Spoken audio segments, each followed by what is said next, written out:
There are three principles, three core beliefs that I have stuck to in building my various businesses online.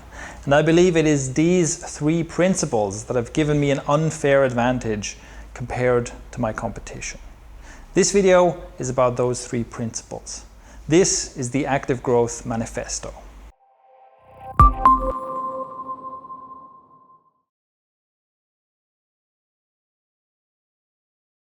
This first principle might seem almost blindingly obvious and simple, but it needs to be said. If you want to make money, you gotta sell something. And in other words, that means you gotta sell something of your own. Create a product, whatever that product is, and sell it to people who want it. This is what I call a value-based business. It's a very simple exchange. You create something that people want, you give it to them, in exchange, they give you money. Now, why does this need to be said? Well, the promise of making money online often goes hand in hand with an idea of avoiding the complications of actually creating a real business. Ideas like, you just grow your Instagram following and then by posting some pictures and whatnot, unfollowing and following other people, whatever, right? Some hack. And then soon enough, you'll have tons of followers and you'll get all this money for sponsored Instagram posts. And sure, that sounds a lot easier than creating your own product and selling it, right? And there's a lot of these business models that are always kind of based around avoiding having a real business, right? You don't want to have to create your own thing and do your own branding and customer support, all this kind of stuff. Sounds too complicated. Let's avoid that, right? That's an attitude among many. What I believe in is that is your advantage. Okay, most people shy away from the real work. And what they don't realize is that doing this hard thing of creating your own product and selling it directly to people is actually a massive shortcut. It's a massive shortcut past, this endless chasing after the latest trend thing that inevitably ends in disappointment. Another reason why creating your own product and selling it is so important is because this is what makes your business long-term and sustainable, right? There's a lot of stuff that comes and goes, but when you create your own product, your own brand, you build your own audience, that is something that builds up over time. That's something of real value and of real potentially lasting value, which can't be said for the latest online marketing fad, whatever that happens to be. Another way to say that is screw passive income. Yes, passive income sounds great, right? You just make money without having to do anything. But really, if your only motivation for doing this is that you dream of lying on a beach, sipping on cocktails while you make money without having to do anything and without having any responsibility, then the realities of being an entrepreneur are going to be a shock to you. And quite frankly, this is not for you, okay? Passive income, look, Tim Ferriss, 4-Hour Workweek, Pat Flynn, smart passive income guy. These are basically the icons, the very embodiments of passive income. And guess what? These guys work their butts off every day. And just like other successful entrepreneurs, they are super hard workers. Something entrepreneurs have in common is a really strong work ethic. So if the very icons of passive income are not making their income passively, what chance have you and I got? See, there's one thing in this idea of passive income that I do agree with, and it's really about leverage. It is about decoupling the time you spend from the money you make. So it's about getting away from this one-to-one exchange where it's like, well, if I want to make $20, I have to sacrifice 1 hour of my life. That's the only way to do it. And if I want to make $40, I have to sacrifice 2 hours of my life, or whatever the salary happens to be, right? Because even if you are a freelancer and you maybe are in a good position to command a very high premium, it's still directly coupled of this much time for this much money. So getting away from that is definitely something I advocate, and building your own products and selling them is a great way to do this, but I wouldn't call it passive income. Now, I talk about products, but I also want to be clear that products can be many things, right? As we've talked about on the podcast, what you start with can be a service or coaching or something like that. A product can be a digital product, an information product. It can be software. It can be a membership.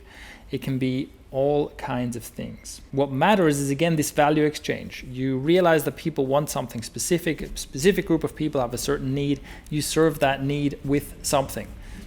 Information, piece of software, a book, a service, whatever it is, and you get paid for that.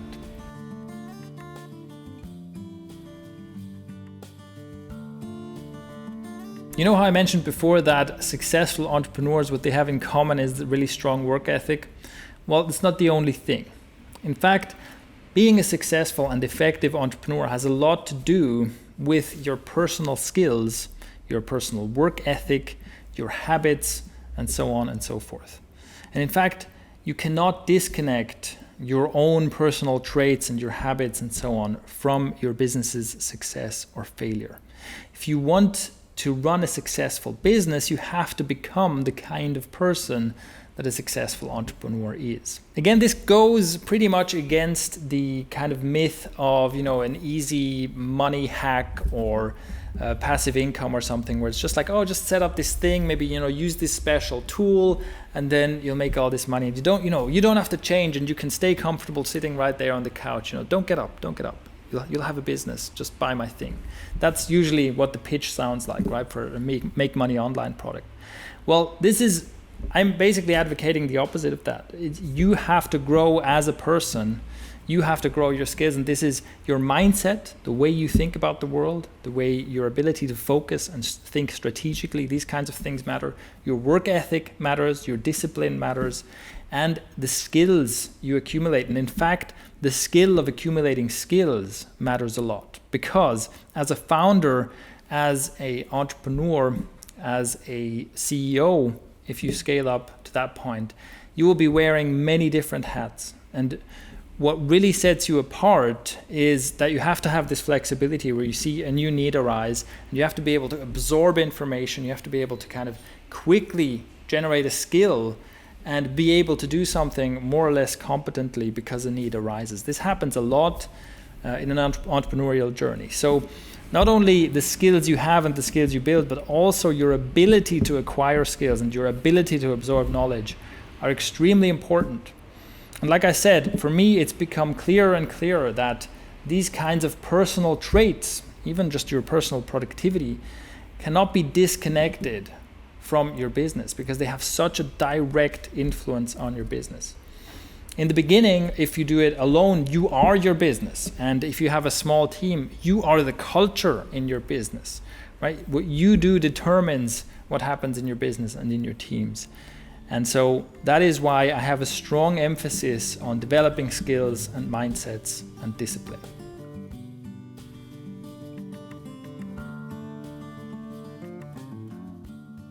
So the third principle is building on your own platform, owning your platform and owning your brand. Those are two closely related things. Now, an easy example I can give you of what it means to own your platform is don't be a YouTuber. And YouTubers, they're easy to pick on. That's why I'm using them as an example. Because of course, you probably know that YouTube has a partner program where basically if your channel is big enough, if you get enough viewers, you can share in ad revenue. So they will show ads on your videos and they'll give you a cut of the revenue.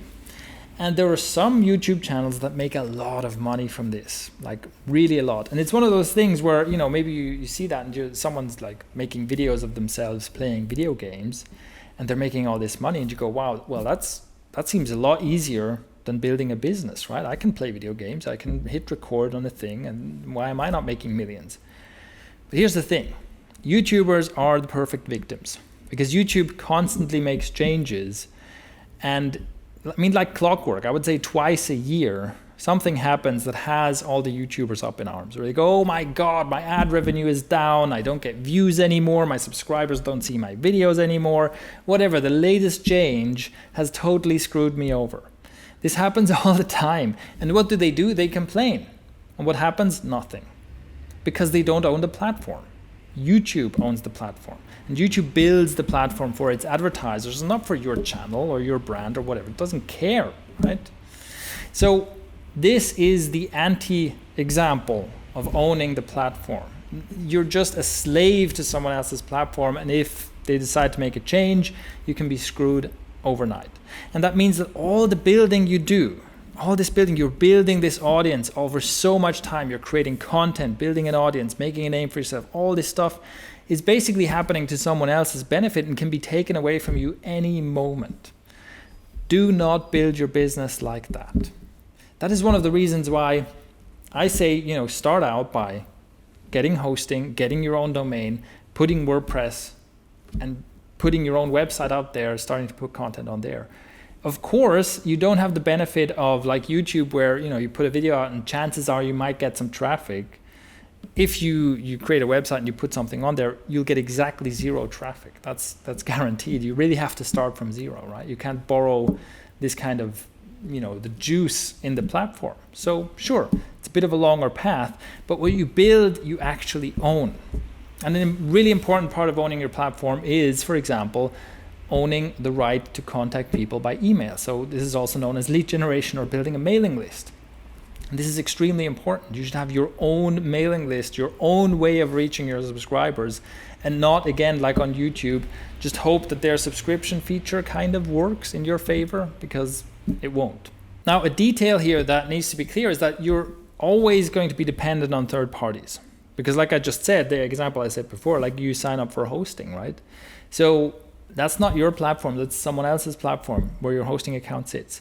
But the important difference is that this is an exchangeable commodity, because if you're not happy with your host anymore, it's fairly small, it's not really a big problem to just switch over to a different host, right? You just migrate your site over and it's basically done in a day. So you're not actually dependent, you're not a slave of your hosting companies. If they make a change that you don't agree with, you can leave.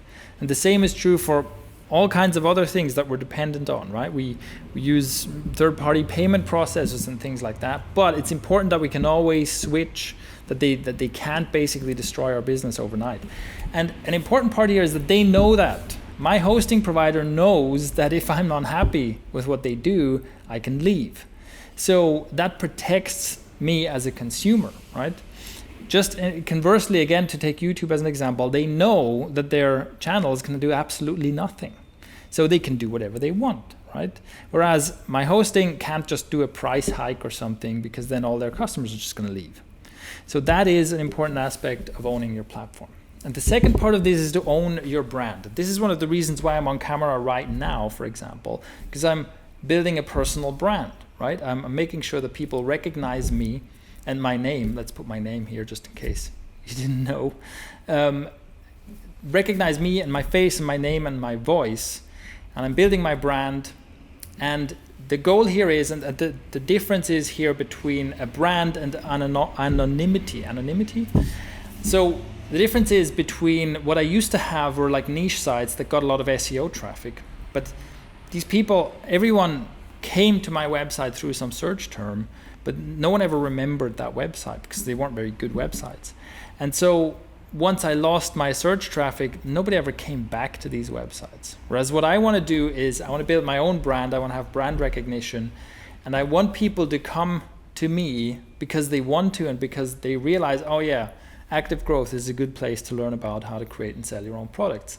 And so even if, whether my search rankings go up and down or whatever, people who recognize me and recognize my brand are going to find me somehow. Being on video and doing personal branding is, of course, not the only way to do this. An example that came up on a recent webinar was, MailChimp and the Monkey, where they have a clearly recognizable brand, they have a certain personality, but it's not an actual person. It's just, I think it's a bit of a shortcut. It's kind of the easier way to do it, is to do it in person. But the important principle is that you build this brand recognition and you build this thing where people come to you because they trust you, because they associate your brand name with value that they want and like. So these are the three things that I focus on ActiveGrowth. It is the craft of creating your own products. And we talk about digital products here, right? That's the main thing, creating your own things like information products, courses, membership sites, things like that. So the craft of creating excellent products the right way. And then it's the brains, is basically your mindset, your skills, your marketing know-how, all of this kind of stuff.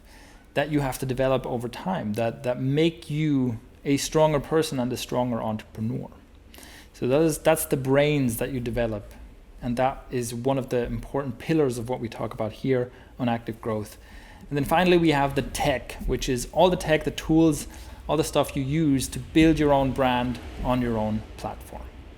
So that is the first version of the Active Growth Manifesto. This is something that has been on my mind not for very long. I came up with this concept, or I tried to really condense what is this all about? What do I believe in, right? What matters? And what am I going to talk about here? And this is what I came up with. And I see this very much as version 1. So this video isn't nearly as nice as I'd like it to be. It's probably a little bit more boring than I would like it to be, but I really wanted to put this out because this is the basis, and this kind of forms the foundation of what we can talk about. And I'm pretty sure that there will be updated versions of this manifesto coming in the future. But I wanted to get this out in the spirit of some of the stuff I've talked about recently as well. I wanted to get this out sooner rather than later. And I'm really curious to know your thoughts on this. I'm really curious to know how you see yourself relate to these 3 pillars. And what are things inside these 3 pillars that you're really curious to know. And also, of course, if you disagree with me or if you think I'm missing the point, I'd also really love to know that. So please leave a comment below with your thoughts.